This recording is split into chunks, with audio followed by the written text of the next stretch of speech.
Assalamualaikum warahmatullahi wabarakatuh. Apa kabar anak-anak semua? Semoga kalian tetap dalam lindungan Allah Subhanahu wa Ta'ala dan tetap semangat belajar dari rumah. Pada video kali ini kita masuk ke tema 2, selalu berhemat energi. Ayo Ustazah tanya, siapakah di antara kalian yang mematikan lampu ketika tidur? Ya, bagus. Itu tandanya sudah melakukan penghematan energi. Lalu pertanyaan berikutnya, siapa yang mematikan TV apabila TV-nya tidak ditonton? Ya, hebat. Kalian sudah melakukan penghematan energi. Materi kita pada pelajaran bahasa Indonesia adalah memperoleh informasi berdasarkan gambar. Karena berdasarkan gambar, maka kalian harus memperhatikan gambarnya terlebih dahulu, kemudian baru membaca teksnya. Ingat, dengan membaca seksama, kamu dapat menemukan gagasan pokok dan gagasan pendukung. Masih ingat kan gagasan pokok dan gagasan pendukung?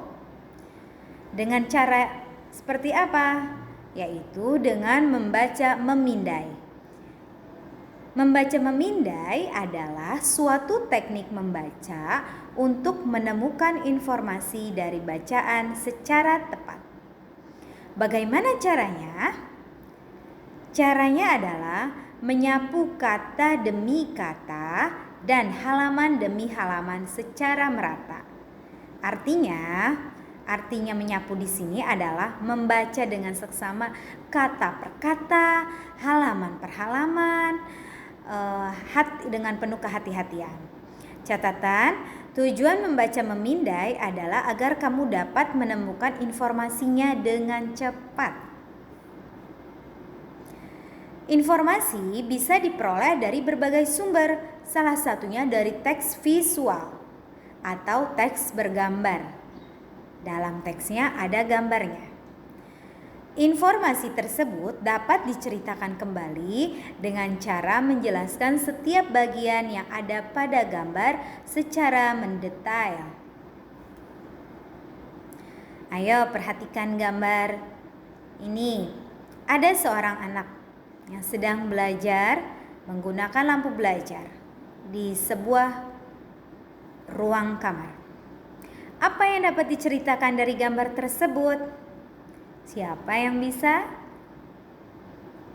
Ya, kalian hebat. Gambar tersebut menceritakan penggunaan listrik pada lampu belajar atau belajar memerlukan penerangan dari lampu ataupun yang lainnya. Ayo perhatikan gambar berikut. Ada sebuah bendungan air. Dari gambar bendungan air dapat kita buat gagasan pokoknya adalah air merupakan salah satu energi alternatif. Gagasan pendukungnya 1. Sumber energi air dapat terus digunakan karena tidak akan habis. Kedua, energi air yang dimanfaatkan untuk PLTA. Ketiga, energi air tidak mencemari lingkungan. Setelah menemukan gagasan pokok dan gagasan pendukung, kamu dapat merangkainya ke dalam sebuah paragraf seperti berikut ini. Air merupakan salah satu energi alternatif. Jika kita memanfaatkan air sebagai sumber energi, kita akan mendapatkan beberapa keuntungan. Keuntungan pertama, yaitu sumber energi air dapat terus digunakan karena tidak akan habis. Kedua, energi yang dihasilkan air sangat besar.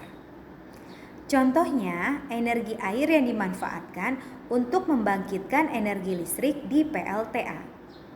Ketiga, energi air tidak mencemari lingkungan karena tidak menghasilkan limbah ke lingkungan. Selanjutnya, silakan buka buku pendamping kalian. Carilah teks visual yang bergambar seorang nelayan sedang menjemur ikan. Ini merupakan salah satu contoh teks visual atau teks bergambar. Perhatikan teks dan gambar berikut dengan seksama. Berjudul Matahari. Matahari merupakan salah satu sumber energi. Energi yang dihasilkan oleh matahari adalah energi panas dan cahaya. Energi tersebut bermanfaat bagi seluruh makhluk hidup, termasuk manusia. Energi panas dari matahari sering dimanfaatkan untuk menjemur atau mengeringkan benda-benda seperti baju atau makanan. Energi-energi yang dihasilkan oleh matahari merupakan energi terbarukan. Artinya, energi tersebut dapat dengan cepat dipulihkan kembali secara alami dan selalu tersedia di alam. Energi tersebut dapat dijadikan sebagai salah satu sumber energi alternatif bagi kehidupan di bumi. Ya. Baik, masih dengan teks yang sama, judulnya Matahari. Silakan kalian tuliskan gagasan pokok dan gagasan pendukung dari teks visual tersebut. Kerjakan di buku catatan Bahasa Indonesia. Ada 2 paragraf. Nanti kalian kerjakan paragraf 1. Gagasan pokoknya apa? Kamu sebutkan. Lalu gagasan pendukungnya apa? Gagasan pendukung itu diambil dari kalimat-kalimat pendukung ya nak. Jadi boleh kalian tulis poin-poinnya saja, boleh juga kalimat-kalimat pendukungnya. Lalu paragraf 2, gagasan pokoknya apa dan gagasan pendukungnya apa. Oke? Itu tugas yang pertama. Tugas yang kedua adalah dari teks yang kedua. Lihat, teks bendungan air. Masih dengan yang sama ya, tadi yang sudah Ustazah jelaskan. Nah, nanti kamu isi apa judul yang sesuai untuk teks visual di atas. Nomor 2, topik apa yang dibahas pada teks visual tersebut. Nomor 3, tentukan gagasan pokok dari teks visual di atas. Keempat, tulislah gagasan pendukung berdasarkan teks visual di atas. Wah, ini sudah ada jawabannya. Siapa yang memperhatikan penjelasan Ustazah tadi pasti tahu jawabannya. Gagasan pokoknya sudah ada, gagasan pendukungnya juga sudah disebutkan di sana. Ini tugas yang kedua. Selanjutnya, perhatikan teks visual acak berikut. Acak artinya belum urut. A.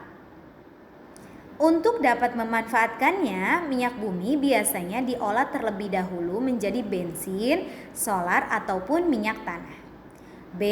Minyak bumi dimanfaatkan oleh manusia sebagai bahan bakar. C. Salah satu sumber daya alam yang terdapat di perut bumi adalah minyak bumi.